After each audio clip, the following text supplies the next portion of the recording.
Our life is very simple. আমাদের জীবন অনেক সহজ। But we always run our life through the difficulties. কিন্তু আমরা সবসময় আমাদের জীবনটাকে কঠিনের মধ্যে নিয়ে যাই।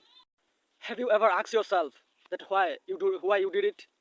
তুমি কি কখনো তোমাকে জিজ্ঞেস করেছো তোমার নিজেকে কেন তুমি এটা করো? I think you will get the answer of this question. And আমি মনে করি তুমি এই প্রশ্নের উত্তর পাবে। And as an English learner, একজন ইংরেজি শিক্ষার্থী হিসেবে what we do always আমরা সবসময় কি করি? We always try to be a advanced English learner or advanced or fluent English speaker from the beginning. আমরা সবসময় চেষ্টা করি সাবলীল বক্তা হতে শুরু থেকেই। But can you be a fluent speaker from our beginning? আমরা কি আমাদের শুরুতেই সাবলীল বক্তা হতে পারবো ইংরেজিতে? No, absolutely not. না, একদমই না। To be a fluent speaker, we have to start our journey from the beginning. We will make mistake. আমাদেরকে সাবলীল বক্তা হতে হলে আমাদের শুরু থেকে আমাদের ইংরেজিটা শুরু করতে হবে।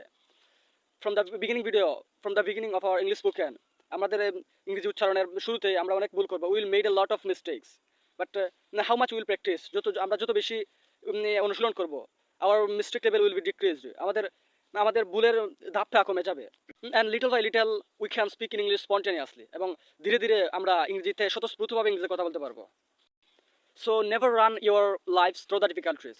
তাহলে কখনো তোমার জীবনটাকে কঠিনের মধ্যে নিয়ে যাবে না। Try to make it easy way. এটাকে সহজভাবে করার চেষ্টা করো। As you learn English, যেমন তুমি ইংলিশ শিখো, try to speak in English with a easy word, with easy sentence. যেমন তুমি ইংলিশ শিখো, ইংরেজিটাকে সহজভাবে করার চেষ্টা করো। Instead of speaking advanced word or advanced sentences, try to speak easy sentence or easy word. Advance ইংরেজি কথা বলার পরিবর্তে সহজভাবে কথা বলার চেষ্টা করো। And I strongly believe that everything has a true side. এবং আমি সর্বোচ্চভাবে বিশ্বাস করি যে সবকিছু দুটো দিক আছে। One is easy or second is difficult. And you would never, প্রথমটা হচ্ছে সহজ এবং দ্বিতীয়টা হচ্ছে কঠিন। এবং you would never choose the difficult way from your beginnings. তুমি কখনো তোমাদের কঠিনটাকে পছন্দ করবে না তোমার শুরুতেই। You have to choose your easy way. তোমাকে তোমার সহজ উপায়টা খুঁজে বের করতে হবে। Then you have to try. তারপর তোমাকে চেষ্টা করতে হবে। So best of luck to all of you.